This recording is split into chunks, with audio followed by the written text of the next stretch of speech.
تو اللہ تعالیٰ کو جو چیز سب سے زیادہ پسند ہے ایمان کے بعد، لا الہ الا اللہ محمد رسول اللہ کے بعد، وہ بندے کا صبر ہے۔ وَلَنَبْلُوَنَّكُمْ بِشَيْءٍ، تھوڑا سا، من الخوف والجوع، بھوک، ونقص من الاموال والانفس، مال اور جان میں کمی، پھر کیا ہے، والثمرات، اور کاروبار میں کمی، کھیتیوں میں کمی، پھر کیا کرو، وَبَشِّرِ الصَّابِرِينَ، وَبَشِّرِ الصَّابِرِينَ، صبر والوں کو بشارت دے دو۔ اولئک علیہم صلوات، ان کو اللہ شاباش دے رہا ہے۔ صلوات کا ترجمہ میں کرتا ہوں شاباش، کہ اللہ کہہ رہا ہے شاباش، واہ واہ، کیا کہنے، ورحمہ، اور رحمت بھیج رہا ہے، وَأُولَئِكَ هُمُ الْمُهْتَدُونَ، اور یہی ہیں ہدایت یافتہ۔ ایک دفعہ ابن القیم رحمہ اللہ کی اب تو نہ کتاب یاد ہے نہ پڑھا یاد ہے، سوائے ایک فغان بے شرر سینے میں باقی رہ گئی، سوز بھی رخصت ہوا جاتی رہی تاثیر بھی۔ تو انہوں نے تمام صفات ایمان کے ساتھ صبر کو قرآن سے دکھایا تھا۔ ایمان کے ساتھ صبر، نماز کے ساتھ صبر، روزے کے ساتھ صبر، ذکر کے ساتھ صبر، جہاد کے ساتھ صبر، انفاق کے ساتھ صبر، تبلیغ کے ساتھ صبر، ہر چیز کے ساتھ صبر صبر صبر صبر صبر۔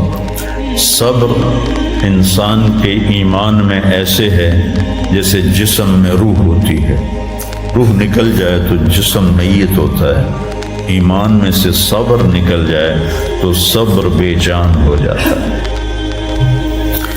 وَاسْتَعِینُوا بِالصَّبْرِ وَالصَّلَاةِ،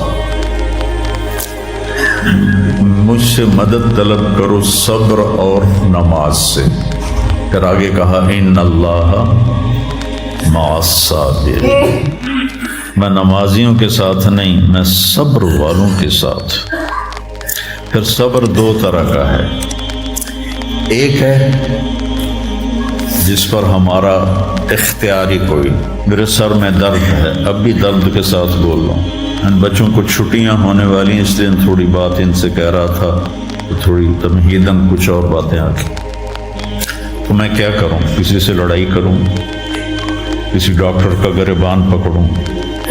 میرے لیے صبر کے سوا چارہ کوئی نہیں، مجھے صبر ہی کرنا ہے، اور اپنا دوا کھانی ہے، اگر اللہ اس میں شفا ڈال دے تو اس کی مرضی، نہیں ڈالی تو بھی اس کی مرضی پر راضی۔ یہ صبر ہے غیر اختیاری، اس پر بھی بہت بڑا اجر ہے۔ میرا جوان بیٹا میرے ہاتھوں سے نکل گیا، میں نے اپنے ہاتھوں سے اسے قبر میں اتارا، یہ صدمہ مجھے بھولتا ہی نہیں۔ ساری زندگی بڑی آزمائش، شہرت آپ کو نظر آتی ہے کہ بڑی واہ واہ ہو رہی ہے، بڑا یہ ہو رہا ہے وہ ہو رہا ہے، لیکن اس کے اندر اتنی آزمائشیں ہیں، اگر اللہ سے ڈر کے آدمی چل رہا ہو تو پھر اس میں اتنے امتحان ہیں کہ آدمی یا تو بچا بچا کے نہ رکھ اسے، تیرا آئینہ ہے وہ آئینہ، کہ شکست ہو تو عزیز تر ہے نگاہ آئینہ ساز میں۔ دل ایسے ہی پارا پارا ہو جاتا، برداشت کر۔ ایسے ہی زندگی میں انسان اندھیرا اس کی آزمائشیں ہیں، اس کی پریشانیاں ہیں، اس کے غم ہیں، اس کے صدمے ہیں، اور روشنی تھوڑی دیر کے لیے جو آتی ہے وہ اس کی خوشیاں ہیں، جو لمحے کے لیے آتی ہیں اور غائب ہو جاتی۔ تو ہمیشہ کی خوشی جس میں غم نہ آئے وہ جنت ہے، اور ہمیشہ کا غم جس میں خوشی نہ آئے وہ جہنم ہے۔ تو اللہ جب جنت والے جنت میں چلے جائیں گے اور جہنم والے جہنم میں چلے جائیں گے تو اللہ کہے گا یا اہل الجنہ، اے جنت والو، وہ کہیں گے لبیک ربنا وسعدیک، یا رب ہم حاضر ہیں۔ تو اللہ پوچھے گا کم لبثتم فی الارض عدد السنین، فیصلہ آباد میں کتنی زندگی گزاری تھی؟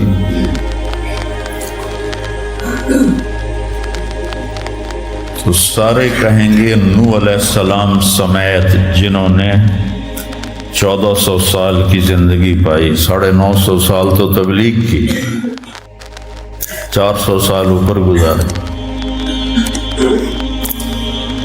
وہ بھی کہیں گے یومن او بعد یوم، یا اللہ یا ایک دن گزارا تھا یا آدھا دن گزارا تھا۔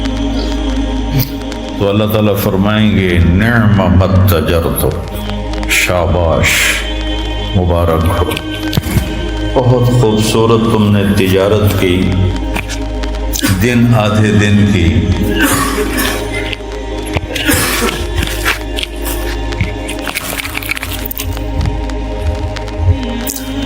بہت بڑھیا تجارت کی تم نے، دن آدھے دن میں اپنے نفس کو مار لیا اور اپنی خواہشات پہ قابو پا لیا۔ تو آج تم نے کیا تجارت کی ہے؟ تم نے رحمتی و کرامتی و جنتی، تم نے ان ناگواریوں کو برداشت کرنے کے بدلے میں میری دائمی رحمت کو خریدا، میرے دائمی اکرام کو خریدا اور میری ہمیشہ کی جنت کو خریدا۔ خالدین فیہا، جاؤ مزے کرو، کوئی موت نہیں۔ تو میرے نبی نے فرمایا اگر موت ہوتی تو یہ خوشی سے مر جاتا، لیکن موت ہے نہیں۔ پھر اللہ تعالیٰ جنت جہنم والوں کو پکارے گا یا اہل النار، وہ کہیں گے لبیک ربنا وسعدیک۔ تو اللہ پوچھیں گے کم لبثتم فی الارض عدد السنین، کتنی عمر گزاری دنیا میں؟ تو سب سے لمبی عمر پانے والی قوم عاد تھی، عرب۔ ایک عرب بائدہ ہیں، ایک عرب عاربہ ہیں۔ عرب بائدہ وہ ہیں جو مٹ گئے، ان کا نشانی نسلیں ختم ہو، اس میں قوم عاد ہے۔ ان کا بچہ ابن کثیر نے لکھا ہے 300 سال میں بالغ ہوتا تھا۔ ہماری 300 سال میں 6 نسلیں ختم ہو جاتی ہیں، 300 سال میں بالغ ہوتے تھے۔ 500 600 سال 800 700 سال ان کی اوسط ان کی عمریں ہوتی تھی اور بوڑھے نہیں ہوتے تھے۔ ایسے درخت کو پکڑ کے اکھاڑ کے پھینک دیتے تھے، ایسے پکڑ اکھاڑ کے پھینک دیتے تھے، جیسے ہم تیلے کو اکھاڑتے ہیں تو پورے درخت کو اکھاڑ دیتے تھے۔ تو اتنی لمبی زندگی گزارنے والی قوم اور باقی سارے اہل جہنم کہیں گے یومن او بعد یوم، یا اللہ ایک دن، اور دوسرے کہیں گے نہیں غلط کہہ رہے ہیں، آدھا دن، آدھا دن۔ لم یلبثوا الا عشیۃ او ضحاہا۔ اللہ تعالیٰ فرمائیں گے بئس ما اتجرتم فی یوم او بعد یوم، کیا گھاٹے کا سودا کیا تم نے دن آدھے دن کے بیچ۔ جس کو اللہ گھاٹا کہے وہ گھاٹا ہے، یہاں کے گھاٹے تو اوپر نیچے ہوتے رہتے ہیں۔ تاجر کو ایک سیزن میں نقصان ہوتا ہے، اگلے سیزن میں اللہ اس کو ڈبل نفع دے دیتا ہے، اللہ کا نظام ہے۔ کتنا برا سودا کیا تم نے دن آدھے دن کا۔ غضبی، میرے غضب کو خریدا، سخطی، میری ناراضگی کو خریدا، ونار جہنم، اور جہنم کی آگ کو خریدا، خالدین فیہا، پڑ جاؤ ہمیشہ کے لیے۔ تو میرے نبی نے فرمایا لو کان الموت لماتوا طرحا، اگر موت ہوتی تو یہ غم سے مر جاتے، اور جنت والے لو کان الموت لماتوا فرحا، اگر موت ہوتی تو وہ خوشی سے مر جاتے۔ تو ابدی خوشی جنت میں ہے اور ابدی غم جہنم میں ہے۔ ابھی ایک آیت پڑھی تھی مولوی نعمان نے، لہم ما یشاءون فیہا ولدینا مزید، جنت میں جو کچھ تم چاہو گے تمہیں ملے گا، جتنا چاہو گے اتنا ملے گا، جس وقت چاہو گے اس وقت ملے گا۔ پھر جہاں تمہاری سوچ بھی نہیں ہے وہاں سے ہم مزید دینا شروع کریں گے اور دیتے جائیں گے، نہ زندگی ختم ہوگی نہ اللہ کی عطا ختم ہوگی۔ ایک چیز کو ہم دنیا میں چاہے کتنی خوبصورت ہو، کچھ دن کے بعد اس کی کشش ختم ہو جاتی ہے، کیونکہ اس کا حسن ٹھہرا ہوا ہوتا ہے، ٹھہرا ہوا ایک ہی جگہ ہوتا ہے، اور پھر گھٹنا شروع ہو جاتا ہے، گھٹنا شروع ہو جاتا ہے۔ لیکن جنت میں کیا ہوگا؟ میرے رب کی عزت کی قسم جو سن رہا ہے، اگر آپ ایک ٹہنی کو بھی دیکھنا شروع کرو گے نا، ایک ٹہنی، پورا درخت میں ایک ٹہنی، تو اس کو بھی ہزاروں سال دیکھتے رہو گے تو آپ کا جی نہیں بھرے گا کہ اللہ اس کے حسن کو بڑھاتا بڑھا رہا ہوگا۔ اپنی بیوی کو، جنت کی حور کو لاکھوں سال ایسے بیٹھ کے دیکھتے رہو گے تو تمہارا دل نہیں بھرے گا کہ اس کا حسن ہر لمحے پہلے سے اوپر، پھر اس سے اوپر، پھر اس سے اوپر، پھر اس سے اوپر، اور پھر آگے کوئی حد ہی کوئی نہیں۔ یہاں تو حد ہے نا، اس کے آگے کوئی حد ہی کوئی نہیں۔ لہذا کئی بچے پوچھتے ہیں جنت میں ہمیشہ رہیں گے تو پھر کیا کریں گے، بور نہیں ہو جائیں گے؟ میں نے کہا بیٹا آپ لوگ دنیا کی زندگی پہ قیاس کرتے ہو کہ بور ہو گئے۔ تو میری بہن کے بچے چھوٹے تھے تو جب وہ کچھ کھیل کھول کے تھک جاتے تو پھر ماں سے کہتے اب کیا کریں، اب ہم کیا کریں؟ تو وہ ہم نے دنیا پہ قیاس کیا ہوا ہے کہ جیسے یہاں بور ہو جاتے ہیں۔ ایک لمحے کے کروڑویں حصے میں بھی اللہ کی عطا ایسے جا رہی ہوگی، ایسے جا رہی ہوگی، ایسے جا رہی ہوگی۔ تو لہٰذا آپ کسی چیز سے بھی آپ کا دل نہیں بھرے گا، چاہے آپ خربوں، دیکھو خربوں اربوں جو ہے نا یہ دنیا کے لیے، وہاں کی کوئی حیثیت نہیں ہے۔ کہ تھوڑا سا اوپر جا کے ویسے ہی ٹائم ختم ہو جاتا ہے، ٹائم میں تو اللہ نے ہمیں باندھا ہے۔ تو ولدینا مزید، یہ جنت والوں کے لیے سب سے اعلیٰ درجے کی آیت ہے کہ لہم ما یشاءون فیہا ولدینا مزید، جو چاہو گے پاؤ گے، تو پھر ہم مزید۔ ایک حدیث بھی یاد آ گئی، ایک جنتی ایسے بیٹھا ہوگا ٹیک لگا کے اپنے تخت پر، تو سامنے ایک منظر ہوگا، اس کو دیکھنے کے مزے لے تو اس کو سال ہا سال گزر جائیں گے۔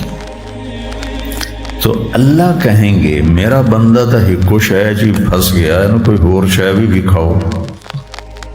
تو اس کے ایسے بیٹھا ہوگا تو اس کے کندھے پہ ایسے کوئی ہاتھ مارے گا، تو ایسے یوں پیچھے مڑ کے دیکھے گا تو ایک لڑکی کھڑی ہوگی جس نے 100 جوڑے پہنے ہوں گے، اور ان جوڑوں میں اس کا پورا جسم چاندی کی طرح، شیشے کی طرح چمک رہا ہوگا۔ جب اس کے چہرے کو دیکھے گا تو ان گالوں میں اسے اپنا چہرہ نظر آئے گا، ایسا شفاف ہوگا یہ۔ جب اس کے سینے پر نظر پڑے گی تو اس میں اپنا چہرہ دیکھے گا، جب اس کے پیٹ پر نظر پڑے گی تو اسے اپنا چہرہ نظر آئے گا، تو تو انہیں کملہ ہو جائے گا. تو وہ کہے گی اما لک فینا من رغبۃ، آپ کو میری ضرورت ہے؟ کہے گا بلا، کیوں نہیں، پر تو ہے کون، میری جنت کی تو نہیں ہے. یہ جو 72 حوریں ہیں یہ تو شروع میں ہیں، پھر تو ملتی ہی رہیں گی. ہر نعمت، صرف حور نہیں، ہر نعمت ملتی ہی رہے گی. تو وہ کہے گا بلا لیکن من انتی، جی تو بڑا چاہ رہا ہے لیکن تو ہے کون؟ وہ کہے گی انا من اللواتی قال اللہ تعالی ولدینا مزید، میں ان میں سے ہوں جن کے بارے میں اللہ کہتا ہے ولدینا مزید، ولدینا مزید، ولدینا مزید، ہم پھر تمہیں اور بھی دیں گے، اور بھی دیں گے، اور بھی دیں گے. یہ چند دن ہیں، گزار لو میری ماں. جہنم والوں کے لیے سب سے خوفناک آیت ہے فَذُوقُوا فَلَن نَّزِيدَكُمْ إِلَّا عَذَابًا. ان کا عذاب ایک جگہ پہ نہیں ٹکا ہوگا، بڑھتا جائے گا، بڑھتا جائے گا، بڑھتا جائے گا. فَيُعَذِّبُهُ اللَّهُ الْعَذَابَ الْأَكْبَرَ. عذاب اکبر کہنے والا اللہ اکبر ہے تو کتنا بڑا ہوگا. النار الکبریٰ، بہت بڑی آگ. جہنم سے کسی کو نکال کے دنیا کی آگ میں لٹا دیا جائے تو وہ ایسی گہری نیند سوئے گا کہ اس کی آنکھ ہی نہیں کھلے گی، وہ اسے ٹھنڈک محسوس ہوگی. اور جہنم کی دیوار میں سوئی کے ناکے کے برابر سوراخ ہو جائے تو اس سے جو چنگاری نکلے گی پوری دنیا کو راکھ بنا دے گی. اللہ ہماری حفاظت فرمائے.